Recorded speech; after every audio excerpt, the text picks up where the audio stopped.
ሰላም የተወደዳችሁ እንዴት ናችሁ? ስለ ሊቨርፑል ሻምፒዮንነት ጥቂት ተጨማሪ ነጥቦች ለማንሳት ነው። የአሰልጣኝ አርነ ስሎት ቡድን አንድ ተጨማሪ ነጥብ ካገኘ ከ5 ዓመት በኋላ የፕሪሚየር ሊግ ሻምፒዮን ይሆናል ማለት ነው። በቀደም በሬዲዮ ፕሮግራማችን ላይ ሰፋ ያለ ዝግጅት ነበረን። ነገር ግን ይህንን የውድድር ዘመን ቡድኑ በስኬት ሲጓዝ ሌሎች በቀደም ያላነሳናቸው ደግሞ ማርጂናል ጌንስ ሊባሉ የሚችሉ እንደው ትልልቆቹ ጉዳዮች ከሞላ ጎደል ቢዳሰሱም ነገር ግን ጠቃቅን የሚመስሉ በውድድር ዘመኑ የዚህ ዓመት የቡድኑ ጉዞ ውስጥ የራሳቸው አስተዋጽኦ የነበራቸው ነጥቦች ነበሩ። ያው አዲስ በፕሪሚየር ሊግ ያልተፈተነ አሰልጣኝ የመጀመሪያ ዓመት ያለ የርገን ክሎፕ ስለነበር የውድድር ዘመኑ ሲጀመር የሊቨርፑል ደጋፊዎች ይሄኛውን ዓመት የትራንዚሽን ጊዜ ይሆናል ብለው ቢያስቡ የማይጠበቅ አልነበረም። ደግሞ እንዲህ አይነት ሽግግሮች ምን ያህል ጊዜ ሊፈጁ እንደሚችሉ እርግጠኛ ሆኖ መተንበይ ያስቸግራል። ነገር ግን ሆላንዳዊ አሰልጣኝ የሽግግር ጊዜ ሳያስፈልጋቸው ሊቨርፑልን የፕሪሚየር ሊግ ሻምፒዮን አድርገውታል። እነዚህ ማርጂናል ጌንስ የሚባሉት አሁን ዋና ዋናዎቹ የቡድኑ የስኬት ምክንያቶች ከሚባሉት ባሻገር ዝርዝር ጉዳዮች አሉ። ደግሞ አሁን በላቀው የእግር ኳስ ደረጃ ያሉት ልዩነቶች ሰፋፊ አይደሉም። በማሸነፍና በመሸነፍ መካከል ያለው ማርጅን በጣም ጥቂት ነው። እነዛ ነገሮች ናቸው አንዳንድ ጊዜ ልዩነት የሚያመጡት። በእርግጥ አሁን ሊቨርፑል ሰፊ በሆነ የነጥብ ልዩነት ነው ፕሪሚየር ሊጉን እየመራ ያለው። ነገር ግን ብዙ ጊዜ የ1 ነጥብ፣ የ2 ነጥብ፣ የ3 ነጥብ ርቀት ወይም የአንድ ጨዋታ ማሸነፍና ለማሸነፍ ወይ የአንድ ጨዋታ ያቻ ውጤት የአንድን ቡድን ሻምፒዮንነት ወይም ሻምፒዮን አለመሆንን ሊወስኑት ይችላሉ። የነዛ ድምር ጌኖች ውጤትም ይሆናል በአመቱ መጨረሻ ላይ የደረጃ ሰንጠረዡ ላይ አንድ ቡድን የሚቀመጥበትን ስፍራ የሚወስን። ለምሳሌ ከተመለከትኳቸው ትኩረት ከሚስቡ ነጥቦች መካከል አንደኛው አንድ ሳም ከኒጋም የሚባል የአይፔፐር ጸሐፊ ምን ይላል? የእንቅልፍን ጉዳይ ያነሳል። አሰልጣኝ የርገን ክሎፕ የሊቨርፑል አሰልጣኝ ሆነው 9 ዓመት በቆዩበት ጊዜ ከጨዋታ አስቀድሞ ባለው ምሽት ልክ እንደ ነገ ጨዋታው ሊደረግ እንደ ዛሬ የሊቨርፑል ተጫዋቾች በአንፊልድም ይጫወቱ በሌላ ከተማ በሆቴል ተሰባስበው ማደር አለባቸው የሚል መመሪያ ነበራቸው። የኮቺንግ ስታፉም ተጫዋቾቹም በአንፊልድም ቢሆን ጨዋታው የሚደረገው ቡድኑ ቅዳሜ ሊጫወት ቢሆን አርብ ዕለት ተጫዋቾቹ በሆቴል እንዲያድሩ ይደረጋል። ይህንን የሚያደርገው ሊቨርፑል ብቻ አይደለም። በአብዛኛው በአውሮፓ ያሉ ትልልቅ ክለቦች ከጨዋታ አስቀድሞ ያለውን ምሽት ተጫዋቾቹ ተሰባስበው ሆቴል ውስጥ እንዲያድሩ ነው የሚፈለገው። በላቀው የእግር ኳስ ደረጃ ያሉ ክለቦች፣ በኤሊት ደረጃ ያሉ አሰልጣኞች ግን ለዝርዝር ጉዳዮች በሚሰጡት ትኩረት ምክንያት ሌላ አይነትም አቋም ሊይዙ ይችላሉ። ለምሳሌ አርነ ስሎት ከስፖርት ሳይንቲስቶች እና ከእንቅልፍ ስፔሻሊስቶች ጋር እንቅልፍ ላይ ብቻ ስፔሻላይዝ ካደረጉ ሰዎች ጋር ውይይት ነበራቸው ይላሉ። ለምሳሌ ሆቴል ውስጥ ያለው ኢንቫይሮንመንት የተጫዋቾቹን ሩቲን በተመለከተ ለመቆጣጠር የበለጠ እድል የሚሰጥ ቢሆንም ነገር ግን በሆቴል ከማደር በቤት ማደር የተሻለ እንቅልፍ ለማግኘት ይጠቅማል የሚል ምክር ሰምተዋል አሰልጣኝ አርነ ስሎት። ምንም እንኳ የተለመደ ዊዝደም ቢሆንም ተጫዋቾችን በሆቴል ማሳደር፣ ነገር ግን ተጫዋቾች በለመዱት ከባቢ በቤታቸው ድባብ የበለጠ ኳሊቲ እንቅልፍ ያገኛሉ የሚል የሳይንቲስቶች ምክር ሰሙና ተጫዋቾች ከጨዋታ በፊት ባለው ምሽት በተለይ ሊቨርፑል በሜዳውና በዛው በሊቨርፑል አቅራቢያ ባሉ ሌሎች ከተሞች ጨዋታ ሲያደርግ በአጭር ልክ እንደ ማንቸስተር ባለ ከተማ ጨዋታ የሚያደርግ ከሆነ ተጫዋቾቹ በቤታቸው ነው የሚያድሩት። በጨዋታው ዕለት ነው ወደ ሆቴል በጠዋት እንዲመጡ የሚደረገው እንጂ ምሽቱን በቤታቸው ያሳልፋል። የዚህ ዋናው ምክንያት ለተጫዋቾች ሪከቨሪ ከአይስ ባዝ እና ከማሳጅም በላይ እንቅልፍ በጣም ወሳኙ ፋክተር ነው የሚል ሪሰርች አለ። ስለዚህ እንቅልፍ ለሪከቨሪ ከማሳጅም ከአይስ ባዝም የበለጠ አስፈላጊ የሚሆን ከሆነ የተጫዋቾቹን የእንቅልፍ ኳሊቲ ማክሲማይዝ ኦፕቲማይዝ ማድረግ በሚቻልበት ኢንቫይሮንመንት ውስጥ ነው ማደር ያለባቸው የሚል እምነት አላቸው አሰልጣኝ አርነ ስሎት። ስለዚህ ምንም እንኳ በሆቴል ተጫዋቾቹን አንድ ላይ በማሰባሰብ የበለጠ የቡድን ስፒሪት መፍጠር የሚቻል ቢሆንም ነገር ግን በጣም አስፈላጊው ነገር ደግሞ ተጫዋቾቹ ሁሉ ሪከቨር የሚያደርጉበትን ሁኔታ ማመቻቸት ነው።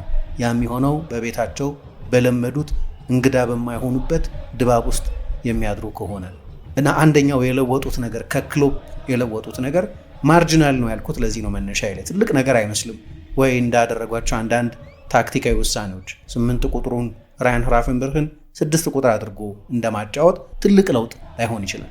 ነገር ግን ተጫዋቾች የሃይ ኢንቴንሲቲ እግር ኳስ በየ3 ቀኑ በሚጫወቱበት ልምምዱም የሃይ ኢንቴንሲቲ ልምምድ በሆነበት በዚህ ጊዜ በጣም አስፈላጊ ነገር ነው ሪከቨሪ አይደለም። ስለዚህ ተጫዋቾች የበለጠ ሪከቨር እንዲያደርጉ በቤታቸው ማደር አለባቸው ማለት ጀመሩ። ግን እሱ ብቻ አይደለም። በየዕለቱ የሚደረገው ልምምድንም ተጫዋቾቹ በተቻለ መጠን ዘለግ ያለ እንቅልፍ አግኝተው እንዲመጡ በማሰብ በክሎፕ ዘመን ከነበረው ይልቅ 1 ሰዓት ገፍቶ ነው የሊቨርፑል ልምምድ የሚጀምር። ለምሳሌ በፊት እንደ ምሳሌ 12 ሰዓት ይጀምር ከነበር 1 ሰዓት እንዲጀመር ማድረግ ጀመሩ ማለት ነው። ምክንያቱም በተቻለ መጠን ተጫዋቾቹ በሌት ለመነሳት ሳይጨነቁ ዘለግ ያለ እንቅልፍ ተኝተው እንዲመጡላቸው ስላሰቡ ነው። ይህ አንድ የማርጂናል ጌን ምሳሌ ሆኖ ሊጠቀስ ይችላል። ሌላኛው ከእድልም ጋር የሚገናኘው ግን ከዚሁ ከሪከቨሪም ጋር ቀጥተኛዊ ቁርኝት ያለው የጉዳት ጉዳይ ነው። ሊቨርፑል በዚህ የውድድር ዘመን ለምሳሌ በውድድር ዘመኑ አብዛኛው ጊዜ የዋንጫ ተፎካካሪው የነበረው ወይም የዋንጫ ተፎካካሪ ሆኖ በቅርብ ርቀት ይከተል የነበረው አርሰናል ነው። እንደምታውቁት ከአርሰናል አንጻር በግማሽ ያነሰ ጉዳት ነው የሊቨርፑል ተጫዋቾች የገጠማቸው። 14 ጉዳቶች ብቻ ነው የገጠሟቸው። ይሄ ደግሞ ከጉዳት ነፃ ሆኖ የውድድር ዘመኑን አብዛኛውን ጊዜ ማሳለፍ ለሊቨርፑል ሻምፒዮን መሆን በጣም ቁልፍ ነው። የቡድኑ ወሳኝ ተጫዋቾች ቨርጂል ቫን ዳይክ፣ ሞሐመድ ሳላ፣ ራያን ግራቨንበርች ደግሞ በዚህ በአዲሱ ሚናው በጣም አስፈላጊ ተጫዋቾቻቸው ናቸው። በጉዳት ምክንያት ያመለጣቸው ጨዋታ አልነበረም። ትሬንት አሌክዛንደር አርኖልድም ቢሆን ብዙ ጨዋታዎች አልተጎዳም በውድድር ዘመኑ መጨረሻ አካባቢና በመሃል ለጥቂት ጨዋታዎች ብቻ የተጎዳባቸው አጋጣሚዎች ነበሩ እንጂ የውድድር ዘመኑን አብዛኛው ጊዜ ትሬንትም ቢሆን ከጉዳት ነፃ ሆኖ ነው ያሳለፈው። በቅርብ ጊዜ ነው እንግዲህ በርከት ያሉ ጨዋታዎች ያለፉት። ስለዚህ የሲዝኑን አብዛኛውን ጊዜ በተሟላ ፊትነስ ላይ ነበሩ የቡድኑ ቁልፍ ተጫዋቾች ማለት ነው። ይሄ ቅድም እንዳነሳሁት አንዳንዱ ከእድል ጋር የሚገናኝ ነው። ለምሳሌ አንዳንድ ቦታ የኤሲኤል ጉዳት ምንም ማድረግ አይቻልም፣ የእድል ጉዳይ ነው። ስለዚህ እሱን ተጫዋቾች ሪከቨር አደረጉ ወይም የስብራት ጉዳት እንደዚህ የመሳሰሉት ጉዳቶች ሊቀሩ የማይችሉ ናቸው። ግን አብዛኞቹ ሪከቨር በማድረግ የእንቅልፍ ኳሊቲን በማሳደግ መቀነስ ይቻላል። አሁን በዚህ የውድድር ዘመን ከቡድኑ ቁልፍ ተጫዋቾች መካከል ረጅም ጊዜ ከሜዳ የራቀው አሊሰን 7 ሳምንት ነው ከሜዳ የራቀው፣ ግብ ጠባቂው ማለት ነው። የውድድር ዘመኑ እንደተጀመረ አካባቢ ጆታ ሁሌም የጉዳት ተጋላጭ ነበር፣ እሱም እንደዚሁ ከሜዳ ርቋል። ግን የጆታ ጉዳይ ድሮም ቢሆን የጉዳት ሰሰፕቲቢሊቲ ስለነበረበት ያጋጠመው አይነት ነው። ሌላኛው ግን እና በቀደም ያነሳ ነው ከማርጂናል ጌን ከፍ የሚለው ነገር አሰልጣኝ የርገን ክሎፕ የወሰኑት ውሳኔ ነው። ክሎፕ ከሊቨርፑል መልቀቃቸውን የገለጹበት ሁኔታና ጊዜ በወቅቱ ግር የሚል ነው። ምክንያቱም ያኔ በክለቡ የኢንሃውስ ሚዲያ ይፋ የተደረገው እና በቪዲዮ ፊልም የተደረገው ኢንተርቪው በውድድር ዘመኑ መሀል ላይ ስለነበር ይፋ የተደረገው ብዙ ሰዎች ሊቨርፑል ለኳድሩፑል እየተጓዘ ነበር። በአራቱም አቅጣጫዎች ለሊግ ካፕ ፍጻሜ ደርሷል፣ ኤፍኤ ካፕ ውስጥ አለበት፣ ፕሪሚየር ሊግ እና ዩሮፓ ሊግም ውስጥ እንዲሁ ነበረበት። ስለዚህ ለምን በዚህ ጊዜ አሰልጣኙ ይሄንን ሊሉ ቻሉ? ለአራት ዋንጫ በምንጓዝበት በዚህ ጊዜ የተጫዋቾቹን ሞቲቬሽንስ ተነሳሽነትስ አይጎዳውም ወይ? አዳዲስ ሊቨርፑል ሊያስፈርም የሚፈልጋቸው ተጫዋቾች ክሎፕ በክለቡ እንደማይቆዩ በዚያ የውድድር ዘመኑ ገና በነበረበት ጊዜ ማሳወቃቸው የአንዳንድ ተጫዋቾችን ወደ ሊቨርፑል የመምጣት ጉዳይ ጥያቄ ምልክት ውስጥ አያስገባውም ወይ የሚል ጥያቄ ነበር። ሁሉም በአሉታ አልነበረም። አንዳንዶቹ እንዲያውም ለክሎፕ ጥሩ ሴንዶፍ እንዲሆን አድምቆ ለመሸኘት ተጫዋቾቹን እንዲያውም የበለጠ ሞቲቬት ያደርጋቸዋልም ያሉ ሰዎች ነበሩ። ግን ግር የሚል ነበር። ምክንያቱም አሰልጣኙ ገና በጃንዋሪ ነበር ከሊቨርፑል እንደሚለቁ ይፋ ያደረጉት። ግን የራሱ አንድ ጥቅም ሰጥቷል። ይሄ የሊቨርፑል ሰዎች ክሎፕን የሚተካ አሰልጣኝ የመፈለግ ኃላፊነት የነበረባቸው ሰዎች ዘለግ ያለ ጊዜ ነበራቸው። አሰልጣኝ ክሎፕ ከሊቨርፑል እንደሚለቁ በተናገሩበት ጊዜና አርነ ስሎት እንደሚተኳቸው በታወቀ ጊዜ 4 ወር ነበራቸው በትንሹ የምልበት ምክንያት በወቅቱ የርገን ክሎፕ እንደተናገሩት ምንም እንኳ ጃንዋሪ ላይ ቢሆንም ለሊቨርፑል ደጋፊዎችና ለሚዲያ ይፋ የተደረገው፣ እሳቸው ግን ከዚያም 2 ወር አስቀድሞ ነው ለሊቨርፑል ሰዎች ከሊቨርፑል በውድድር ዘመኑ መጨረሻ እንደሚለቁ ነግረዋቸው የነበሩት። ስለዚህ ኖቬምበር ነበር ለሊቨርፑል ሰዎች የተናገሩት። ስሎት የመጡት ወይም እንደሚቀጠሩ የታወቀው ሜይ ላይ ነው። 6 ወር ገደማ ነበራቸው ማለት ነው። የሊቨርፑል ሰዎች ትክክለኛውን የክሎፕ ተተኪ የጥድፊያ ስሜት ውስጥ ሳይገቡ አሰስ ለማድረግ እድል ነበራቸው። ክሎፕ ይለቃሉ የሚል ግምት ስላልነበር ድንገት ለምሳሌ የውድድር ዘመን የመጨረሻ ጨዋታ ከተደረገ በኋላ ለቃለሁ ቢሉ ትልቅ ፓኒክ ይፈጠር ነበር ማለት ነው። በዛ አጭር ጊዜ የክሎፕን ተተኪ የማስፈረም ጥድፊያ ውስጥ ሊገባ ይችል ነበር። ይሄኛው ግን በደንብ ሊቨርፑል ደግሞ እንደምታውቁት ዴታ ቤዝድ የሆነ የአሰልጣኝ ቅጥር የተጫዋቾች ዝውውር ስለሆነ የሚፈጽመው ዘለግ ያለ ጊዜ እና ሰፋ ያለ ጥናት ይፈልጋል። ያንን ለማድረግ እድል የሰጠ የውሳኔ ጊዜ ነው አሰልጣኝ የርገን ክሎፕ የወሰኑት። ከዚያ በኋላም የክሎፕ መልቀቅ እንደታወቀ በጥቂት ጊዜ የማይክል ኤድዋርድስ ተመልሶ የመምጣት ዜና ተሰማ። አንዳንድ ብዙሃን መገናኛዎች በክሎፕ እና በማይክል ኤድዋርድስ መካከል ግንኙነታቸው እየሻከረ ስለነበር ነው ማይክል ኤድዋርድስ የለቀቁት ይላሉ። ከዚያ በኋላ ክሎፕ በሊቨርፑል ውስጥ የነበራቸው በተለይ ዝውውርን በተመለከተ የመወሰን ስልጣን ከፍ እያለ መጥቶ ነበር። ማይክል ኤድዋርድስ ለቀው ነበር። ግን የክሎፕ መልቀቅ ይፋ እንደሆነ ማይክል ኤድዋርድስ ወደ ህንፃው መመለስ ይችላሉ ማለት ነው። ምክንያቱም በሁለቱ ሰዎች መካከል የቀደመው አይነት የስራ ግንኙነት ሃርመኒ አልነበረም። ክሎፕ የሚለቁ ከሆነ ግን እኚህ ሰው ደግሞ በሊቨርፑል የቅርብ ዓመታት ስኬት ውስጥ ማይክል ኤድዋርድስ ማለት ነው በጣም ቁልፍ ድርሻ ያላቸው ሰው ናቸው። ስለዚህ ኤፍኤስጂ ማይክል ኤድዋርድስን መልሶ ከፍ ባለ ኃላፊነት የስፖርት ዳይሬክተር የነበሩ ሰው ናቸው። የኤፍኤስጂ የፌንዋይ ስፖርትስ ግሩፕ ቺፍ ኤግዚኪዩቲቭ ሆነው እንዲመጡ ተደረገ። ከማይክል ኤድዋርድስ መመለስ በኋላ ሪቻርድ ሂውዝ ደግሞ የስፖርት ዳይሬክተር ሆነው ተሾሙ። ሂውዝ እና ኤድዋርድስ ረጅም ጊዜ የሚተዋወቁ ናቸው። በተለይ በፖርትስመዝ አብረው ሰርተዋል። ኤድዋርድስ ያኔ የፖርትስመዝ የአናሊሲስ ሄድ ሆነው ሲሰሩ፣ ሂውዝ ደግሞ የዛ ቡድን ተጫዋች ነበሩ።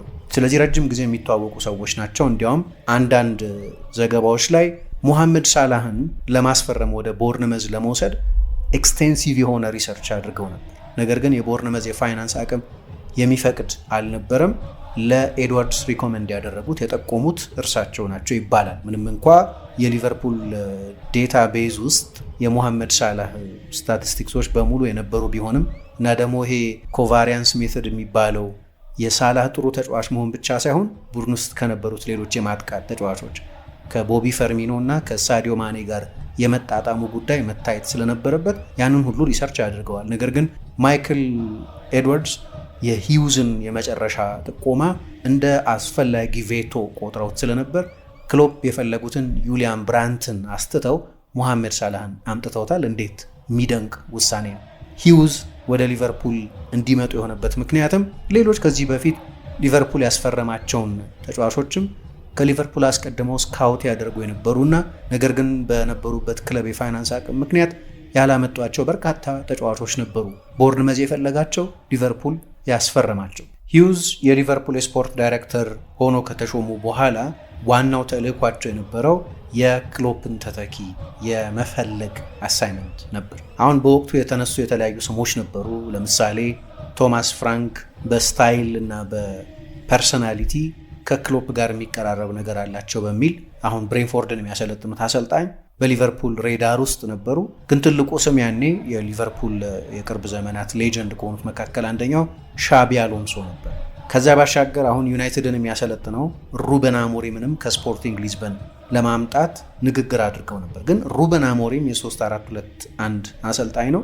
የሊቨርፑል ስብስብ ደግሞ በአሰልጣኝ የርገን ክሎፕ አሰልጣኝነት ለ4-3-3 እንዲሆን ተብሎ የተሰራ ስብስብ ነው።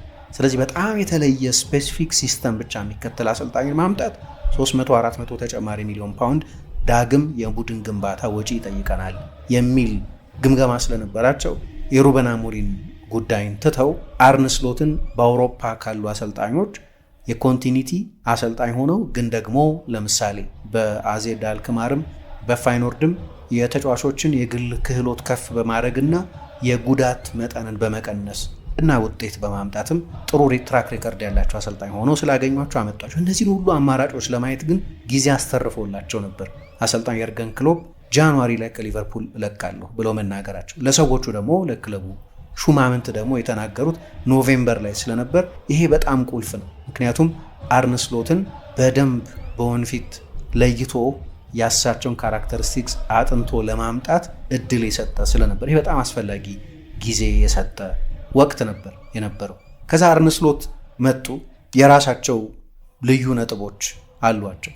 ለምሳሌ ብዙ ጊዜ እንደምናነሳው የእሳቸው አጫወት ከየርገን ክሎፕ ይልቅ በመጠኑ ዝግ ያለና ብዙ ትዕግስት ያለው አጫወት ነው። ምክንያቱም የአሰልጣኝ የርገን ክሎፕ ቡድን ይሄ ፉል ትሮትል የሚሉት ሙሉ አክሽን ያለው የሊቨርፑል ደጋፊዎችን ሁሉ በስሜት የሚያቆይ አይነት የተጋጋለ እግር ኳስ የሚጠቀሙ ነበሩ። ነገር ግን አርነ ስሎት የበለጠ ስትራቴጂክ ሌላ አይነት መንገድ ያላቸው አሰልጣኝ ናቸው። ግን መጀመሪያ አካባቢ እንደመጡ ሁሌ ሰዎች የሚሉት የኤንኤፍኤል ስታይል የተቀናጀ ማጥቃትን ይጠቀሙ ነበር እና የባላጋራ ቡድን አሰልጣኞች ሁል ጊዜም የሊቨርፑል አንድ ተጨማሪ ትርፍ ሰው ሳጥን ውስጥ ይታይ ነበር። የድሮ ሊቨርፑል ውስጥ ያልነበረ አይነት የዘገየ ሩጫ የሚያደርግ አንድ ተጫዋች ያገኙ ነበር እና ለወራት ያንን የሊቨርፑልን የውጤት ኮድ ለመለየት በጣም ተቸግረው ነበር። ሲለዩም አንዳንዶቹ አሰልጣኞች የሊቨርፑልን ጥንካሬ ከጥንካሬዎቹ መካከል አንደኛውን ለይተው ማወቅ በቻሉም ጊዜ ዘግይቶ ነበር። ምክንያቱም ሊቨርፑል በጊዜ የደረጃ ሰንጠረዥ አናት ላይ በጣም ሰፊ የነጥብ ጋፕ ፈጥሮ ስለነበር። ሁለተኛ ቅድም ስለ ሪከቨሪ እና ስለ ኢንጁሪ ፕሪቬንሽን ሳነሳ ብዙ ጉዳት አልነበረም በዚህ ዓመት ስል አንደኛው ነጥብ የአሰልጣኝ የርገን ክሎፕ ቡድን በቃ በመጨረሻው ማርሽ ነው የሚጫወተው። ኤነርጂ የሚቆጥብ አልነበርም። ዩኒክ ቡድን ነው። እኔ ክሎፕ ሊቨርፑል በእግር ኳስ በጣም ካስደሰቱኝ ቡድኖች መካከል አንደኛው ነው። እንዲሁ እንደተመልካች ብዙ የሚያዝናና እግር ኳስ ያሳየኝ የሚደንቅ ቡድን ነው። ስለዚህ ኢንጆይ አድርጌዋለሁ ሊቨርፑልን እንደ ተመልካች እንደ ስፔክታተር። ነገር ግን ብዙ ኃይል የሚወስድ ነው እንደምታውቁት።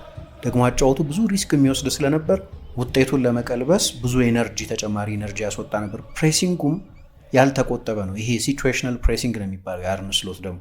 ስለዚህ በለጠ ስትራቴጂክ ነው። አሰልጣኙ ይህንን ይዘው መጡ እና በሰፋፊ ውጤት አያሸንፉም። ለምሳሌ የክሎፕ ሊቨርፑል 5-0 4-0 ጨዋታዎችን ያሸንፋል። ይሄኛው ቡድን ግን እንደዛ አይደለም። ለምሳሌ በዚህ ውድድር ዘመን 33 ጨዋታ አድርጓል ሊቨርፑል 8 ጨዋታዎችን 2-0 ነው ያሸነፈው። 6 ጨዋታዎችን 1-0 ነው ያሸነፈው። ትልልቅ ውጤቶች አይደሉም፣ ሰፋፊ ውጤቶች አይደሉም እነዚህ። ለዚህ ነው ጆናታን ዊልሰን የሊቨርፑል የዚህ ውድድር ዘመን ኮመን ውጤት 2-0 መሆኑን ተመልክቶ ማስተርስ ኦፍ ዱዊንግ ጀስት አባውት ኢነፍ የሚለው። ብዙ ነገሩ ኮንትሮልድ እንደሆነ ያሳያችኋል። ይህም አሰልጣኙ በጣም በስኬት ነው አሰልጣኝ የርገን ክሎፕን የተኩት። ሌላ ግን የተጫዋቾች ዝውውርና ኮንትራትን በተመለከተ የወሰኗቸው አንዳንድ ውሳኔዎች አሉ በቅርብ ዓመታት። የአሁን ብቻ ሳይሆን አንዳንዶቹ ቆየት ያሉ ናቸው። ለምሳሌ ጁድ ቤሊንጋም የቦሩሲያ ዶርትሙንድ ተጫዋች በነበረበት ጊዜ በሊቨርፑል በጥብቅ ይፈለግ ነበር። በይፋ ባይናገረውም አንዳንድ ብዙሃን መገናኛዎች ተጫዋቹ የሊቨርፑል ደጋፊ ነው፣ ወደ አንፊልድ መጥቶ መጫወት ይፈልጋል ተብሎም ይነገር ነበር። ዘለግ ላለ ጊዜም የተጫዋቹ ስም ከሊቨርፑል ዝውውር ጋር እንዲሁ ሲነሳ ቆይቷል። በኋላ ግን የሊቨርፑል ሰዎች በተለይ የርገን ክሎፕ እና ሌሎች ሰዎች አምስተኛ ሆኖ ጨረሰና ቡድኑ የበለጠ ሪቢልድ የሚፈልግ በአንድ 100 ምናምን ሚሊዮን ፓውንድ በሚከፈልበት ውድ ተጫዋች ብቻ የማይሸፈን አንድ ሜጋ ስታር በማምጣት ብቻ ቀዳዳው የማይሞላ ድክመት ሪቢልድ እንዳለበት በማወቃቸው ምክንያት የጁድ ቤሊንጋምን ዝውውር መተው ነበረባቸው። ስለዚህ አንድ ተጫዋች ሊያመጡ ይችሉበት የነበረውን ገንዘብ 4 አማካዮች አስፈረሙበት።